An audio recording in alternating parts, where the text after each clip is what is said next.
Good evening. వారం ముస్లిం జగత్తు వార్తలు, ముస్లిం ప్రపంచం. స్ఫూర్తి టీవీకి స్వాగతం. నా పేరు జేఎస్ అరవింద్. ఈ వారం ముఖ్యాంశాలు: సిరియాలో అసద్ పదవికి గండం. బషారుల్ అసద్ను గద్దె దించడానికి ఒప్పుకుంటున్న రష్యా, టర్కీ, ఇరాన్ దేశాలు ఏళ్ల తరబడి పాలించిన నియంత భవిష్యత్తు ప్రశ్నార్థకం. భారత విద్వేష ఛానళ్లపై నిషేధం కోరిన యుఏఈ మీడియా. భారత న్యూస్ ఛానళ్లపై మండిపడిన గల్ఫ్ న్యూస్ సంపాదకీయం. ఇస్లామోఫోబియా ప్రచారం చేస్తున్నారని తీవ్రమైన ఆరోపణలు. 40 రోజుల బలవంత క్వారంటైన్ తర్వాత తబ్లిగీలకు స్వేచ్ఛ. 40 రోజులు గడిచినా నెగటివ్ రిపోర్టులు వచ్చినా నిర్బంధంలో తబ్లిగీ సభ్యులు. మీడియాలో పొక్కిన తర్వాత వచ్చిన విడుదల ఉత్తర్వులు. ఎఫ్ఐఆర్ తర్వాత రంగు మార్చిన సుధీర్ చౌదరి. నెల క్రితం ముస్లింలు ఏం చేసినా జిహాదే అన్నట్లు దాడికి దిగిన జీ న్యూస్ ఎడిటర్ ఎఫ్ఐఆర్ తర్వాత మారిన స్వరం. మైనార్టీల హక్కుల కమిషనర్కే తప్పని వేధింపులు. కేంద్ర ప్రభుత్వంపై పలుసార్లు విమర్శలు సంధించినందువల్లనే కేసు నమోదైందంటున్న విమర్శకులు. రంజానులో నో షాపింగ్ ఉద్యమం. షాపింగ్ డబ్బుతో నిరుపేదలకు సహాయం చేయాలంటున్న ముస్లిం మత పెద్దలు, యువకులు. హైదరాబాదులో ఊపందుకున్న త్యాగ భావన. సిరియాలో అసద్ పదవికి గండం.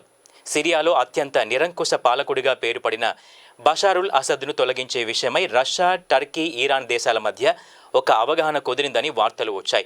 ప్రస్తుత ప్రభుత్వంలోని కొందరు ప్రతినిధులు, ప్రతిపక్షాలు సిరియన్ డెమోక్రటిక్ ఫోర్సెస్ ప్రతినిధులతో ఒక తాత్కాలిక ప్రభుత్వం ఏర్పాటు చేయాలని భావిస్తున్నారు. రష్యన్ ఇంటర్నేషనల్ అఫైర్స్ కౌన్సిల్ దీనికి అంగీకరించినట్లు తెలుస్తోంది. రష్యన్ ఇంటర్నేషనల్ అఫైర్స్ కౌన్సిల్ సిరియాలో ఒక అభిప్రాయ సేకరణ ప్రారంభిస్తున్నట్లు ప్రకటించింది. సిరియా ప్రజలు బషారుల్ అసద్ను అధ్యక్షునిగా అంగీకరించడం లేదనే స్పష్టమైన సందేశం దీని ద్వారా ప్రకటిస్తారని తెలుస్తోంది. ప్రారంభం నుంచి రష్యా అసద్ కోసం సిరియాలో అడుగుపెట్టినట్లు ఒప్పుకోవటం లేదు. కానీ నిజానికి అసద్ను కాపాడడానికే ప్రయత్నించింది. ఇప్పుడు అసద్ను కాపాడడానికి చేసే ప్రయత్నాలు మోయరాని భారాలుగా తయారయ్యాయి. మరోవైపు సిరియాపై ప్రభావం వేయగలిగిన ఇరాన్ ఇప్పుడు సిరియాలో పోరాటం కన్నా ఎక్కువగా అమెరికాతో ఘర్షణలో నిమగ్నమై ఉంది. సిరియాపై ఇరాన్ ఆసక్తి తగ్గింది. టర్కీ ఎప్పటినుంచో అసద్ను పదవి నుంచి తప్పించాలని కోరుతోంది. ఏది ఏమైనా ఇప్పుడు అసద్ పదవికి గండం వచ్చిందని చాలామంది భావిస్తున్నారు. 5 నెలల ప్రతిష్టంభన తర్వాత ఇరాక్కు కొత్త ప్రధాని.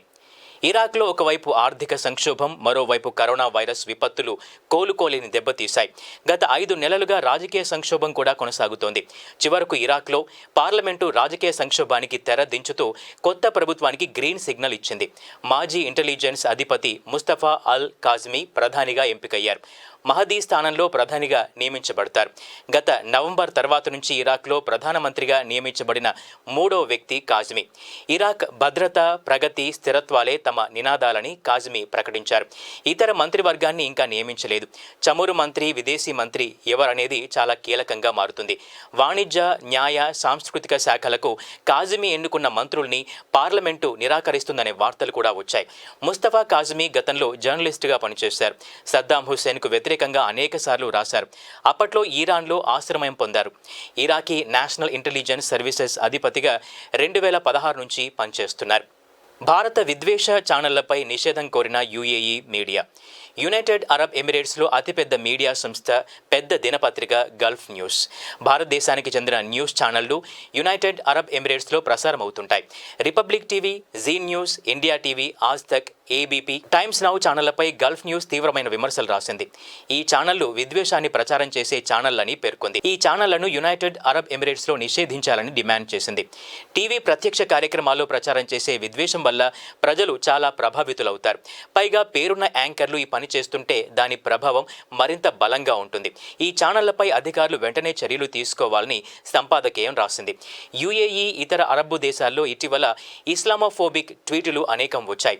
యుఏఈలో దాదాపు 1/2 డజను భారత ప్రవాసుల్ని ఉద్యోగం నుంచి తొలగించి చర్యలు తీసుకోవడం కూడా జరిగింది. ఈ ఇస్లామోఫోబియాను గల్ఫ్ న్యూస్ ప్రస్తావిస్తూ ఈ విద్వేష ట్వీటులు చేసిన వారిలో చాలామంది సుదీర్ఘకాలంగా యుఏఈలో ఉంటున్నవారని గల్ఫ్ న్యూస్ రాసింది. ఈ ఇస్లామోఫోబియా పెరగడానికి అసలు నేరస్తులు ఈ ఛానళ్లేనని పేర్కొంది. ప్రవాస భారతీయుల విద్వేష ట్వీటులపై అనేక మంది అరబ్బు ప్రముఖులు కూడా తీవ్రంగా ప్రతిస్పందించారు. భారత దౌత్య కార్యాలయాలు కూడా ఈ విషయమై ప్రవాస భారతీయుల్ని హెచ్చరిస్తూ ప్రకటనలు చేశాయి. సుదీర్ఘకాలంగా యుఏఈలో ఉంటున్న వారిలో విద్వేషం పెరగడానికి, విద్వేష ప్రచారం చేయటానికి కారణమేమిటని ఈ దినపత్రిక ప్రశ్నించింది. ముస్లిం విద్వేషాన్ని భారతదేశం నుంచి గల్ఫ్ దేశాలకు ఈ ఛానళ్లు ఎగుమతి చేస్తున్నాయని విమర్శించింది. యుఏఈలో ఘోర అగ్ని ప్రమాదం. యునైటెడ్ అరబ్ ఎమిరేట్స్లో ఒక బహుళ అంతస్తుల పెద్ద భవనంలో మంటలు చెలరేగాయి. అగ్ని ప్రమాదానికి కారణమేమిటో వెంటనే తెలియరాలేదు. షార్జాలోని 48 అంతస్తుల ఆప్కో టవర్లో మంటలు ఆకాశానికి ఎగిశాయి. దుబాయ్ని ఆనుకుని షార్జా ఉంటుంది. ఎమిరేట్స్లో బహుళ అంతస్తుల ఆకాశ హర్మ్యాలు చాలా ఎక్కువ. ఇటీవలి కాలంలో ఈ భవనాల్లో అగ్ని ప్రమాదాల సంఘటనలు పెరుగుతున్నాయి. ఇప్పుడు భవన నిర్మాణానికి వాడుతున్న మెటీరియల్ వల్లనే అగ్ని ప్రమాదాలు పెరిగాయని పలువురు భావిస్తున్నారు. ఈ మధ్య కాలంలో దుబాయ్ తదితర ప్రాంతాల్లో జరిగిన అగ్ని ప్రమాదాల్లో ఈ విషయమే తెలుస్తుందన్నారు. భవన నిర్మాణానికి వాడిన మెటీరియల్లో అగ్ని నిరోధక మెటీరియల్ వాడలేదని భావిస్తున్నారు. షార్జాలో అగ్ని ప్రమాదానికి సంబంధించి భయంకరమైన దృశ్యాలు టీవీల్లోనూ సోషల్ మీడియాలోనూ వచ్చాయి. ఈ ప్రమాదంలో ఎవరూ మరణించలేదు. 7 గాయపడినట్లు తెలుస్తోంది. భారత్పై నిరాధార ఆరోపణలు చేస్తున్న పాకిస్తాన్. చీనాబ్ నది నుంచి వస్తున్న నీటి ప్రవాహం చాలా తగ్గిపోయిందని పాకిస్తాన్ ఆరోపించింది. భారతదేశం ఈ ఆరోపణను నిరాధారమైన ఆరోపణగా కొట్టివేసింది. భారత కమిషనర్ ప్రదీప్ కుమార్ సక్సేనాకు పాకిస్తాన్ కమిషనర్ ముహమ్మద్ మొహర్ అలీ ఒక లేఖ రాస్తూ చీనాబ్ నదిలో ప్రవాహం 31,853 క్యూసెక్కుల నుంచి 18,700 క్యూసెక్లకు పడిపోయిందని ఆరోపించారు. ఈ ఆరోపణ నిరాధారమైందని సక్సేనా అన్నారు. ఇండస్ వాటర్ ట్రీటీ ద్వారా చీనాబ్, సట్లెజ్ తదితర నదుల నీటి పంపకం జరుగుతోంది. ఇందులో రావి, బియాస్, సట్లెజ్ నదులు పూర్తిగా భారతదేశానికి కేటాయించడం జరిగింది. ఇండస్, జీలం, చీనాబ్ నదులు పాకిస్తాన్ వాటాకు వచ్చాయి. అయితే ఈ నదులపై వ్యవసాయానికి, జల రవాణాకు, జల విద్యుత్ ప్రాజెక్టులు నిర్మించడానికి ఇండియా హక్కులు కలిగి ఉంది. ప్రతి సంవత్సరం 2 దేశాలకు చెందిన ఇండస్ వాటర్ కమిషనర్ల సమావేశం జరుగుతుంటుంది. క్వారంటైన్ కేంద్రాల లేక డిటెన్షన్ సెంటర్ల. ఢిల్లీలో 2 క్వారంటైన్ కేంద్రాల్లో తబ్లిగీ జమాత్ సభ్యులకు ఏర్పాట్లు చేశారు. ఇందులో ఒకటి ద్వారకలో, రెండవది నరేలాలో. ద్వారకలోని క్వారంటైన్ కేంద్రంలో ఉన్న వారిని ఇంటికి పంపిస్తున్నారని, ప్రభుత్వ వాహనం వారిని తీసుకెళ్తోందని వార్త వచ్చింది. క్వారంటైన్లో 1 రోజుల పాటు ఉన్నప్పటికీ తబ్లిగీ జమాత్ సభ్యులను వదలకుండా అలాగే నిర్బంధించి ఉంచుతున్నారనే వార్త ఏప్రిల్ 30వ తేదీన క్వింట్ మీడియా సంస్థ ప్రచురించింది. కోవిడ్-19 నెగటివ్ వచ్చినప్పటికీ బలవంతంగా అర్థం లేకుండా వారిని క్వారంటైన్లో ఉంచుతున్నారని ఆరోపణలు వచ్చాయి. ఈ క్వారంటైన్ కేంద్రాల్లో ఉంటున్న వారిలో ఢిల్లీకి చెందిన వారిని ముందుగా పంపిస్తామని అధికారులు అన్నారు. ఢిల్లీ బయట వారు తాము ప్రయాణించే వాహనాల వివరాలు ఇవ్వాలని లేదా ఢిల్లీలోని బంధువుల ఇళ్లకు వెళ్లాలని అన్నారు. మే 6 నాటికి క్వారంటైన్ ముగిసిన 4,000 మంది తబ్లిగీ సభ్యులను విడుదల చేయాలి. ఇందులో కేవలం 900 మంది ఢిల్లీకి చెందినవారు. మిగిలిన వారంతా బయటివారే. చాలామంది తమిళనాడు, తెలంగాణ ప్రాంతాలకు చెందినవారు. ఇప్పటి వరకు 1 రోజులకు పైబడి గడిచిపోయినా చాలా చోట్ల తబ్లిగీ సభ్యులు నెగటివ్ అని రిపోర్టులు వచ్చినా వారిని బలవంతంగా క్వారంటైన్లోనే ఉంచుతున్నారని, వారిని ఇళ్లకు పంపించడం లేదని, మే 6వ తేదీనే క్వారంటైన్ పూర్తయిన వారిని పంపేయాలని ఆదేశాలు వచ్చినప్పటికీ విడుదల చేయకుండా తాత్సారం చేస్తున్నారని ఆరోపణలు వస్తున్నాయి. ఇంటికి పంపిస్తున్నామని చెప్పినప్పటికీ వారికి ఎలాంటి సమాచారం ఇవ్వలేదని ఆరోపిస్తున్నారు. ఇంటికి పంపిస్తామంటున్నారు కానీ ఎప్పటి వరకు పంపిస్తారనేది కూడా స్పష్టంగా లేదు. ఈ క్వారంటైన్ కేంద్రాలు ఇప్పుడు డిటెన్షన్ సెంటర్లుగా మారాయా అని పలువురు విమర్శిస్తున్నారు. 40 రోజులు గడిచిపోయినా నెగటివ్ రిపోర్టు వచ్చినా తమను విడుదల ఎందుకు చేయడం లేదని ముహమ్మద్ ఇబ్రహీం ప్రశ్నించారు. సుల్తాన్పురా క్వారంటైన్లో 750 మందిని ఉంచారు. వీళ్లంతా 1 రోజులకు పైబడి ఇక్కడే ఉన్నారు. 2 సార్లు 3 సార్లు నెగటివ్ రిపోర్టులు వచ్చినా ఎందుకు నిర్బంధించి ఉంచుతున్నారని ప్రశ్నించారు. అక్కడి అధికారులు తమకు పైనుంచి ఆదేశాలు లేవంటున్నారట. ఎవరి ఆదేశాల కోసం చూస్తున్నారు? కేంద్ర ప్రభుత్వం కావాలని నిర్బంధించి ఉంచుతోందా, లేక ఢిల్లీ ప్రభుత్వం నిర్బంధించి ఉంచుతోందా?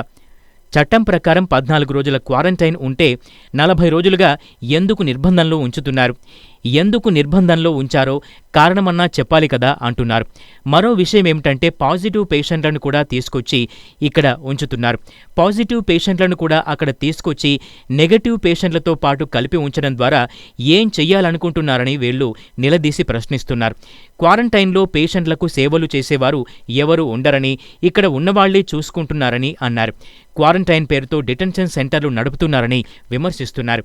हम लोग सब दिल्ली के लोकल आदमी हैं और हमें 14 दिन के लिए सुल्तानपुरी क्वारंटीन सेंटर में लाया गया था, लेकिन आज 40 दिन हो गए हैं, कोई रिलीज़ का प्रोग्राम नज़र नहीं आता।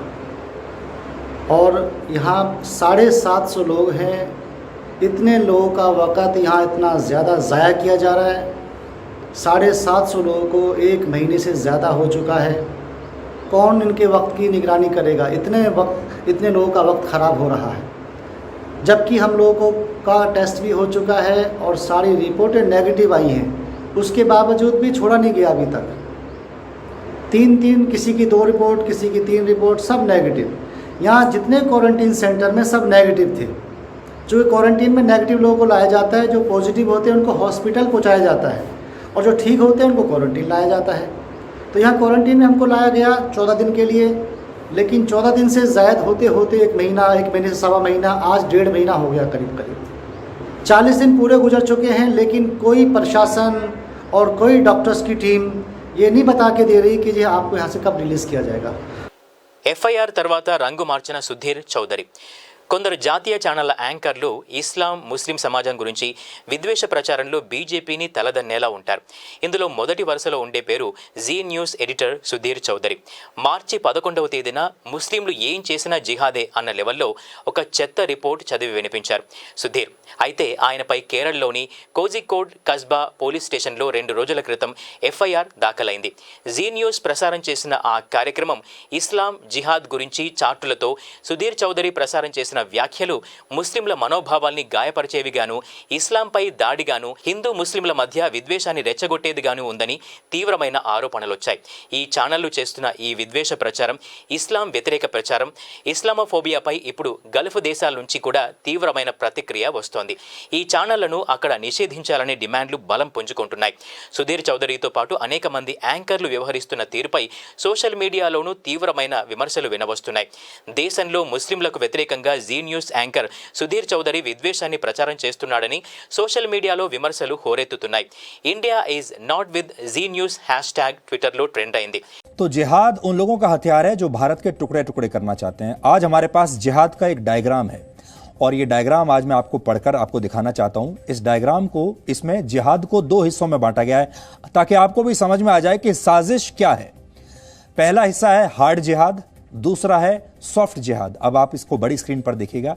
इस डायग्राम में कही गई कुछ बातें मैं आपको पढ़कर सुनाना चाहता हूं। यह डायग्राम इस समय हिंदी में आपकी स्क्रीन पर है, और इसमें क्या लिखा है देखिए। एक तरफ कट्टर जिहाद है, दूसरी तरफ वैचारिक जिहाद है। జీ న్యూస్ ఇటీవల ప్రసారం చేసిన ఫేక్ వార్తలు, పోలీసుల నుంచి వచ్చిన ఖండనల్ని కూడా కొందరు ట్వీట్ చేశారు. సుధీర్ చౌదరిపై కేసు పడిన తర్వాత ఆయన స్వరం ఒక్కసారిగా మారింది. సుధీర్ చౌదరి మరో కార్యక్రమం జీ న్యూస్లో ప్రసారం చేశారు. ఇందులో ఇస్లాంలోని 5 మూల స్తంభాల్ని గురించి వివరించాడు. విశ్వాస వచనం, నమాజు, ఉపవాసం, జకాత్, దానం, హజ్ల గురించి వివరించి చెబుతూ ఇస్లాంలో జిహాద్ను 6వ మూల స్తంభంగా భావిస్తుంటారని అన్నాడు. జిహాద్ అంటే పవిత్ర యుద్ధమని చెప్పాడు. నిజానికి జిహాద్ అంటే పవిత్ర యుద్ధం అనే అర్థం లేనే లేదు. జిహాద్ అంటే ప్రయత్నం అని మాత్రమే అర్థం. జిహాద్ను ఎల్లప్పుడూ తప్పుగా అర్థం చేసుకున్నారని, ఇది పవిత్ర యుద్ధం అయితే దీన్ని ధర్మయుద్ధంగా ప్రచారం చేసి దురుపయోగమయ్యేలా చేశారని అన్నాడు. ఉగ్రవాదులు తప్పుడు పరిభాష ఉపయోగించి హింసాకాండకు పాల్పడి తమను తాము జిహాదీలని చెప్పుకుంటారని అన్నాడు. ఏ పనులు జిహాద్ క్రిందికి రావో ఒక జాబితా చెప్పాడు. ఆయన చెప్పిన జాబితాలో ఇస్లాం స్వీకరించడానికి బలవంతం చేయడం జిహాద్ కాదని, ఏదన్నా ప్రాంతాన్ని దురాక్రమించుకోవడానికి దాడి చేయడం కూడా జిహాద్ కాదని, అలాగే ఆర్థిక ప్రయోజనాల కోసం ఏదన్నా ప్రాంతంపై దాడి చేయడం జిహాద్ కాదని, నాయకుడు తన బలాన్ని ప్రదర్శించడానికి హింసాకాండకు పాల్పడడం జిహాద్ కాదని, నిర్దోషులైన పిల్లలు ముసలి వారిని హతమార్చడం, వారిపై దౌర్జన్యాలకు పాల్పడడం కూడా జిహాద్ కాదని, జిహాద్ గురించి ఎంచక్కా ఒక ముస్లిం మౌలానా చెప్పినట్లు వివరణ చెప్పాడు. ఇవన్నీ నిజమే, కానీ ఇంతకుముందు ప్రసారం చేసిన కార్యక్రమంలో ఐడియాలజికల్ జిహాద్, లవ్ జిహాద్, జమీన్ జిహాద్ అంటూ లేనిపోని దుష్ప్రచారాలన్నీ, నానా విధాల జిహాద్లంటూ చేసిన విద్వేషపూరిత కార్యక్రమం ఏమిటి? పోలీస్ కేసు పడిన తర్వాత కోర్టులో ఉపయోగపడేలా ఉండటానికి ఇప్పుడు ధోరణి మార్చుకుని ఊసర వెల్లులా రంగులు మార్చాడని పలువురు విమర్శిస్తున్నారు. अब हम आपको जिहाद और इस्लाम का वो सही अर्थ दिखाना चाहते हैं, जिससे हमारे देश के मुसलमानों को और आप सबको हमेशा दूर रखा गया है। दुनिया का कोई भी धर्म हिंसा को बढ़ावा नहीं देता, इस्लाम भी नहीं देता। इसलिए किसी भी मजहब के बारे में किसी नतीजे पर पहुंचने से पहले हमें उसके सिद्धांतों के बारे में जरूर पता होना चाहिए। इस्लाम ने हर मुसलमान के लिए कुछ खास कर्तव्य बनाए हैं। इन्हें इस्लाम के 5 स्तंभ कहते हैं। इस्लाम का पहला स्तंभ है शहादा, जिसका शाब्दिक अर्थ है घोषणा करना या गवाही देना। हर मुसलमान का कर्तव्य है कि वो इस बात की घोषणा करे कि अल्लाह के सिवा कोई और परमेश्वर नहीं है, यानी वो सिर्फ और सिर्फ अल्लाह में ही अपना भरोसा रखेगा। दूसरा स्तंभ है सलात, फारसी में इसी को नमाज भी कहते हैं। इस्लाम कहता है कि हर मुसलमान के लिए दिन में 5 बार नमाज पढ़ना जरूरी है। इस्लाम का तीसरा स्तंभ है ज़कात, आप इसे साल में 1 बार किया जाने वाला दान भी कह सकते हैं। हर मुसलमान के लिए जरूरी है कि वो अपनी आय का, अपनी आमदनी का एक हिस्सा जरूरतमंदों को दान जरूर दे, चैरिटी करे अंग्रेजी में अगर आप कहें तो। इस्लाम का चौथा स्तंभ है सौम, इसे रोजा रखना भी कहते हैं। इस्लाम में कहा गया है कि रमजान के महीने में हर मुसलमान के लिए रोजा यानी व्रत रखना जरूरी है। हिंदू उसे व्रत कहते हैं और इस्लाम में उसे रोजा कहा जाता है। और आप लोगों को पता भी होगा इस समय रमजान का ही पवित्र महीना चल रहा है। इसी तरह हज को इस्लाम का 5वां स्तंभ माना जाता है। हर मुसलमान का यह कर्तव्य है कि अगर वो मक्का जाने का खर्च उठा सकता है तो जीवन में कम से कम 1 बार उसे हज जरूर जाना चाहिए। यह तो ही इस्लाम के 5 स्तंभों की बात। जिहाद को इस्लाम का 6ठा स्तंभ माना जाता है। जिहाद का शाब्दिक अर्थ है पवित्र युद्ध, लेकिन जिहाद की परिभाषा को हमेशा गलत तरीके से पेश किया गया है। इस पवित्र युद्ध को धर्म युद्ध बताकर दुनिया भर में इसका गलत इस्तेमाल होता है। आतंकवादी हिंसा और दहशत फैलाते हैं और खुद को जिहादी कहते हैं। कट्टरता को जिहाद बताकर कट्टरपंथी अपने काम को सही ठहराते हैं। आज हम आपको ये बताने वाले हैं कि कौन से काम जिहाद की श्रेणी में नहीं आते। आप इन्हें नोट कर लीजिए ताकि जिहाद के मामलों में आपके तर्क मजबूत बन सके। अगर किसी के ऊपर इस्लाम कबूल करने के लिए जबरदस्ती की जाए तो इसे जिहाद नहीं कहा जा सकता। अगर किसी देश या क्षेत्र पर कब्जा जमाने के लिए उस पर हमला किया जाता है तो इसे भी जिहाद नहीं कहेंगे। इसी तरह अगर आर्थिक फायदे के लिए किसी इलाके पर हमला किया जाता है तो यह जिहाद नहीं है। सिर्फ अपनी ताकत का प्रदर्शन करने के नाम पर, लीडर की ताकत का प्रदर्शन करने के नाम पर हिंसा को जिहाद नहीं कहा जा सकता। अगर निर्दोष लोगों, बच्चों, महिलाओं की हत्या की जाती है या उनका बलात्कार किया जाता है, इसे भी जिहाद बिल्कुल नहीं कह सकते। और अगर किसी पर हमला करके उसकी संपत्ति का नुकसान किया जाता है, इसे भी जिहाद नहीं कहेंगे। इसी तरह अगर किसी को हराने के लिए जैविक युद्ध का सहारा लिया जाता है तो इसे भी जिहाद नहीं कहा जाना चाहिए। जिहाद ही नहीं, इस्लाम में तो साधारण युद्ध के लिए भी कई सख्त नियम हैं और इन नियमों का पालन न करना गुनाह माना गया है। पहला नियम यह है कि आप युद्ध की पहल खुद नहीं कर सकते। यह युद्ध किसी बादशाह या सुल्तान के निर्देश पर नहीं, बल्कि सिर्फ किसी धार्मिक नेता के कहने पर ही शुरू किया जा सकता है। ये नियम ये भी कहते हैं कि युद्ध में दुश्मन को भी पूरा सम्मान देना चाहिए और दुश्मन सैनिकों के साथ न्याय करना चाहिए। दुश्मन सेना के घायल सैनिकों का इलाज उन्हें अपना सैनिक मानकर करना चाहिए। युद्ध जितनी जल्दी हो सके उसे समाप्त करना चाहिए। अगर दुश्मन शांति की पहल करे तो फौरन युद्ध विराम की घोषणा कर देनी चाहिए। युद्ध के दौरान कुओं या पानी के स्रोतों में जहर डालना बिल्कुल प्रतिबंधित है। आधुनिक युद्ध की भाषा में कहें तो रासायनिक या जैविक हथियारों से हमला करना गुनाह माना गया है। जिहाद की परिभाषा को सदियों से हमेशा गलत तरीके से पेश किया जाता रहा है और इसी का नतीजा है कि हमारे देश में जिहाद पर बात करना आपके जेल जाने की गारंटी बन सकता है। सच दिखाना आपको कोर्ट कचहरी के चक्कर लगवा सकता है। लेकिन हिंदू देवी देवताओं का अपमान करने वालों को बुद्धिजीवी समझा जाता है, उन्हें लिबरल माना जाता है। उन्हें कहा जाता है कि देखिए ये कितने उदारवादी हैं और ये कितने ओपन माइंडेड हैं। उन्हें मानवतावादी कहा जाता है। వారం వారం ముస్లిం జగత్తు వార్తలు, ముస్లిం ప్రపంచంలో చిన్న విరామం. మహాప్రవక్త, మానవ మహోపకారి, మనుజ జాతిని ఉద్ధరించడానికి ఆవిర్భవించినటువంటి మహోన్నతుడు, సమస్త మానవాళికి దైవ సందేశం అందించిన మహాప్రవక్త జీవన విశేషాలు తెలుసుకోండి. మహాప్రవక్త జీవిత చరిత్ర.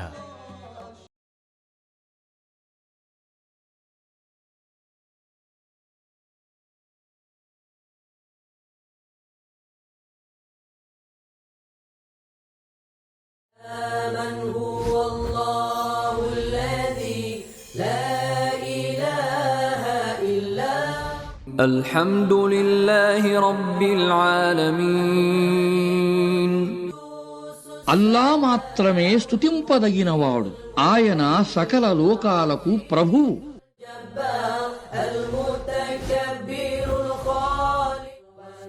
ఖుర్ఆన్ ఆయతుల భావాన్ని తెలుగులో చదువుతూ ఆలకించండి. దివ్య ఖుర్ఆన్.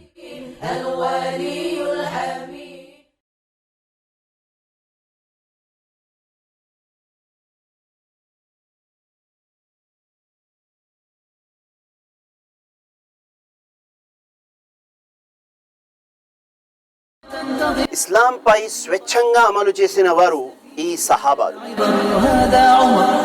దైవ ప్రవక్త నుండి నేరుగా ధర్మం నేర్చుకున్న భాగ్యవంతులు ఎవరు? దీపస్తంభాలు.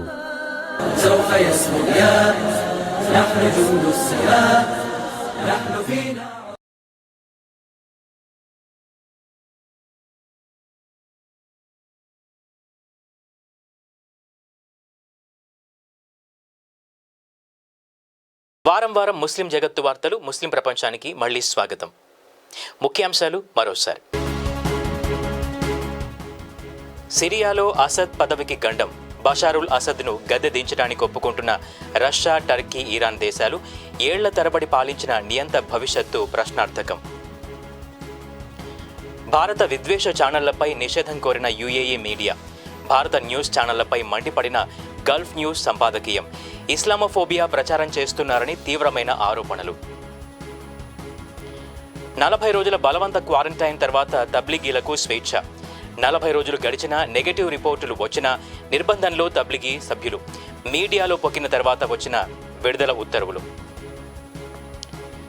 ఎఫ్ఐఆర్ తర్వాత రంగు మార్చిన సుధీర్ చౌదరి. నెల క్రితం ముస్లింలు ఏం చేసినా జిహాదే అన్నట్లు దాడికి దిగిన జీ న్యూస్ ఎడిటర్ ఎఫ్ఐఆర్ తర్వాత మారిన స్వరం. మైనార్టీల హక్కుల కమిషనర్కే తప్పని వేధింపులు. కేంద్ర ప్రభుత్వంపై పలుసార్లు విమర్శలు సంధించినందువల్లనే కేసు నమోదైందంటున్న విమర్శకులు. రమజానులో నో షాపింగ్ ఉద్యమం. షాపింగ్ డబ్బుతో నిరుపేదలకు సహాయం చేయాలంటున్న ముస్లిం మత పెద్దలు, యువకులు. హైదరాబాదులో ఊపందుకున్న త్యాగ భావన. మైనార్టీ హక్కుల కమిషనర్కే తప్పని వేధింపులు. ఇప్పుడు దేశంలో రెడ్, ఆరెంజ్, గ్రీన్ జోన్లు ఉన్నాయి. ఇవి కరోనాకు మాత్రమే సంబంధించినవి కావు. ఏది మాట్లాడాలి, ఎంతవరకు మాట్లాడాలి, ఏది మాట్లాడకూడదు అనే అలిఖిత ఆదేశాలు చాలా బలంగా పనిచేస్తున్నాయి. విద్యార్థులు నిరసన ప్రదర్శనకు దిగితే ప్రభుత్వాన్ని విమర్శిస్తే వారిని అరెస్టు చేసి జైళ్లకు తరలించడం జరుగుతుంది. ఒకవైపు లాక్డౌన్, కరోనా సంక్షోభాలు ఉంటే మరోవైపు అసమ్మతిని, నిరసనల్ని ఉక్కు పాదంతో అణిచివేయడానికి పోలీసు చర్యలు కొనసాగాయి. సిఏఏ వ్యతిరేక ప్రదర్శనల్లో పాల్గొన్న అనేక మంది విద్యార్థుల్ని అరెస్టు చేశారు. అరెస్ట్ అయిన వారిలో గర్భవతిగా ఉన్న విద్యార్థిని కూడా ఉన్నారు. దేశంలో ప్రముఖ మేధావిగా పేరున్న జఫరుల్ ఇస్లాంపై దేశద్రోహం కేసు పెట్టారు. ఢిల్లీ మైనార్టీ కమిషన్ చైర్మన్ ఆయన చేసిన ఒక ట్వీటు కారణంగా ఈ కేసు పెట్టినట్టు చెబుతున్నారు. ఈ ట్వీట్ విషయంలో ఆయన కూడా తర్వాత పొరపాటు ఒప్పుకుని విచారం వ్యక్తం చేశారు. అయితే తన విధానాలు మార్చుకునేది లేదని, ప్రభుత్వ వైఖరిని విమర్శించడం మానేది లేదని స్పష్టంగా ప్రకటించారు. నిజానికి ఆయన చేసిన ఒక ట్వీటు గురించి ఈ కేసు కాదని, చాలా కాలంగా మతతత్వ శక్తులపై నిర్భయంగా పోరాడుతున్న జఫరుల్ ఇస్లాంపై కక్ష సాధింపునకు ప్రభుత్వం పూనుకుందని పలువురు భావిస్తున్నారు. ఆయన నడుపుతున్న మిల్లీ గెజిట్ పత్రిక ఇప్పుడు ఆన్లైన్ ఎడిషన్ మాత్రమే వస్తుంది. మిల్లీ గెజిట్ పత్రికను కేసుల్లో ఇరికించి ఇబ్బందులు సృష్టించారు. గత కొంతకాలంగా జఫరుల్ ఇస్లాం చాలా తీవ్రంగా తన అభిప్రాయాల్ని ప్రకటిస్తూ వచ్చారు. జామియా మిల్లియా విద్యార్థుల అరెస్టుల గురించి, ఈశాన్య ఢిల్లీలో అల్లర్ల గురించి ఆయన నిర్మోహమాటంగా తన అభిప్రాయాలు చెప్పారు. తబ్లిగీ జమాత్ సాకుతో మతతత్వ శక్తుల ప్రచారాన్ని కూడా ఆయన నిర్మోహమాటంగా ఖండించారు. ఆయనపై కక్ష సాధింపులో భాగమే ఈ కేసుగా చాలా మంది భావిస్తున్నారు. రమజాన్ ఉపవాసాల కాలంలో ఢిల్లీ పోలీసులు ఆయన్ను అరెస్టు చేయడానికి ఇంటికి వెళ్లారు. ప్రభుత్వ పక్షాన ఉన్నవారు గోలీమారో నినాదాలు చేసి అల్లర్లు సృష్టించిన సిఏఏ వ్యతిరేక ఆందోళనలు 2 రోజుల్లో పోలీసులు ఆపకపోతే మేమే చూసుకుంటాం అంటూ అల్లర్లు సృష్టించిన వారిపైన నెలల తరబడి చర్యలు తీసుకోలేకపోవడాన్ని పలువురు విమర్శిస్తున్నారు. కానీ ప్రభుత్వ విమర్శకులు ఎంత చిన్న పొరపాటు చేసినా, వారు ఎంత పెద్ద పదవిలో ఉన్నా వారిపై దేశద్రోహ ఆరోపణలు, కేసులు, అరెస్టులు సాధారణమైపోయాయి. పులిట్జర్ గెలుచుకున్న కశ్మీర్ జర్నలిస్టులు. కశ్మీర్కు చెందిన ఫోటోగ్రాఫర్ జర్నలిస్టులు దార్ యాసిన్, ముఖ్తార్ ఖాన్, చన్నీ ఆనంద్లకు ప్రతిష్టాత్మకమైన పులిట్జర్ బహుమతి ఈ సంవత్సరం లభించింది. కశ్మీర్లో ప్రత్యేక ప్రతిపత్తిని రద్దు చేసి కేంద్రపాలిత ప్రాంతంగా మార్చిన తర్వాత ఏర్పడిన పరిస్థితుల్లో ఈ ముగ్గురు తీసిన ఫోటోలు అక్కడి పరిస్థితిని ఆవిష్కరించే గొప్ప ఫోటోలుగా గుర్తింపు పొందాయి. ఈ ముగ్గురిలో యాసిన్, ముఖ్తార్ ఇద్దరు శ్రీనగర్లో ఉండి పనిచేస్తున్నారు. ఆనంద్ జమ్మూలో పనిచేస్తున్నారు. ముగ్గురు కూడా అసోసియేటెడ్ ప్రెస్ కోసం పనిచేస్తున్న జర్నలిస్టులు. పులిట్జర్ గెలుచుకోవడం చాలా ఆనందంగా ఉందని ఈ ముగ్గురు తమ ప్రతిస్పందన వ్యక్తం చేశారు. కశ్మీర్ లోయలో షట్డౌన్ నేపథ్యంలో రిపోర్టింగ్ కత్తి మీద సాముగా మారిందని యాసిన్ వివరించారు. కమ్యూనికేషన్ బ్లాకేడ్ ఉన్నందువల్ల తమ ఫోటోలను శ్రీనగర్ నుంచి బయటకు పంపడం సాధ్యమయ్యేది కాదని, శ్రీనగర్ ఎయిర్పోర్ట్ నుంచి వెళ్తున్న వారికి రిక్వెస్ట్ చేసి ఫోటోలు బయటకు పంపేవారమని వివరించాడు. రమజానులో నో షాపింగ్ ఉద్యమం. కొన్ని రోజుల క్రితం సోషల్ మీడియాలో ప్రారంభమైన నో షాపింగ్ ఉద్యమం దేశవ్యాప్తంగా విస్తరించింది. రమజానులో షాపింగ్ చేయవద్దని, రమజాను స్ఫూర్తిని నిలబెడుతూ షాపింగ్ సొమ్ముతో నిరుపేద కుటుంబాలకు రేషన్ సరఫరా చేయాలని, లేదా నిరుపేద పిల్లల చదువుల ఖర్చు భరించాలని, లేదా నిరుపేదలకు అన్నదానాలు చేయాలని పలువురు ప్రచారం చేస్తున్నారు. మత పెద్దలు, మేధావులు, రాజకీయ నాయకులు, యువత అందరూ ఈ అప్పీళ్లు చేస్తున్నారు. ఈసారి ఈదుల్ ఫిత్ర్ పండగ చాలా సాదాసీదాగా, నిరాడంబరంగా జరుపుకోవాలని, కొత్త దుస్తులకు ఖర్చు పెట్టవద్దని, ఆ డబ్బుతో మానవ సహాయం చేయాలని ప్రచారం ఊపందుకుంది. తెలంగాణ ప్రభుత్వం కూడా మే 29 వరకు లాక్డౌన్ పొడిగించింది కాబట్టి రాష్ట్రంలో ఈ సంబరాలు కూడా ఉండవు. పండుగ నమాజ్ కూడా ఇళ్ల వద్దనే చదువుకోవాలనే అప్పీళ్లు చాలామంది చేశారు. హైదరాబాద్ రెడ్ జోన్లో ఉన్నందువల్ల మార్కెట్లు తెరుచుకునే పరిస్థితి లేదు. రమజాను మాసంలో జరిగే వ్యాపారం మిగిలిన సంవత్సరమంతా జరిగే వ్యాపారం కన్నా ఎక్కువ. కేవలం కొత్త దుస్తులు, చెప్పులు మాత్రమే కాదు, ఇంటి పరదాలు, క్రాకరీ, దుప్పట్లు, కవర్లు, ఇలా ఇంటికి కావలసిన ప్రతి ఒక్కటి కొంటారు.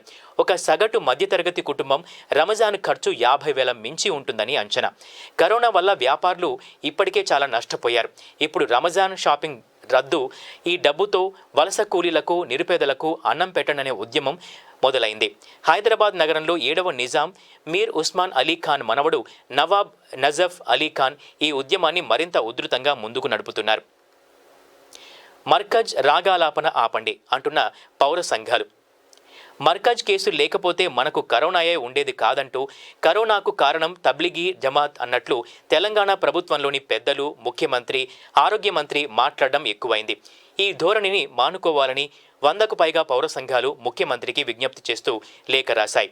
మర్కజ్ కారణమని ఈ ప్రచారాన్ని ఆపాలని, రాష్ట్రంలో టెస్టులు పెంచాలని కోరారు. కేవలం లాక్డౌన్ చేయడం వల్ల కరోనాను కట్టడి చేయలేమంటూ ప్రపంచ ఆరోగ్య సంస్థ ICMRలు ఎన్నోసార్లు చెప్పాయి. టెస్టులు పెద్ద సంఖ్యలో చేయాలని సూచించాయి. కానీ తెలంగాణలో టెస్టులు చాలా తక్కువగా జరుగుతున్నాయి. సూర్యాపేట వంటి హాట్స్పాటుల్లో కూడా టెస్టులు ఆపేశారని ఈ లేఖలో నిరసించారు. టెస్టులు చేయించడానికి బదులు కరోనాకు కారణం మర్కజ్ అనే ప్రచారం చేస్తూ కాలం వెళ్లబుచ్చుతున్నారని, దీనివల్ల ప్రజలు కరోనా తబ్లిగీ వల్లనే వచ్చిందని భావించే వాతావరణం సృష్టిస్తున్నారని విమర్శించారు. విదేశాల నుంచి అనేక మంది వచ్చారు, వారికి టెస్టులు జరగలేదు. టెస్టులు జరిగిన వారిలో పెద్ద సంఖ్య తబ్లిగీ జమాత్ వారే ఉన్నారు. తబ్లిగీ జమాత్ సభ్యులకు లక్షణాలు ఉన్నా లేకపోయినా టెస్టులు జరిగాయి. విదేశీ ప్రయాణాలు చేసి వచ్చిన వారికి అలాంటి టెస్టులేవీ చేయలేదు. విదేశీ ప్రయాణాలు చేసి వచ్చిన వారు, వారి కాంటాక్ట్స్ ఎంతమందికి టెస్టులు జరిగాయి, ఎంతమంది పాజిటివ్, ఎంతమంది నెగిటివ్ అనే గణాంకాలు ప్రభుత్వం చెప్పలేదు. కానీ మర్కజ్ వల్లనే కరోనా అంటూ ఒకే రాగమాల ఆలపిస్తోంది. ఈ వైఖరి వల్ల సమాజంలో ముస్లింల పట్ల విద్వేషం సృష్టిస్తున్నారు. కరోనాకు ముస్లింలే కారణమని ముస్లిమేతరులు ఆరోపించే వాతావరణం సృష్టిస్తున్నారు.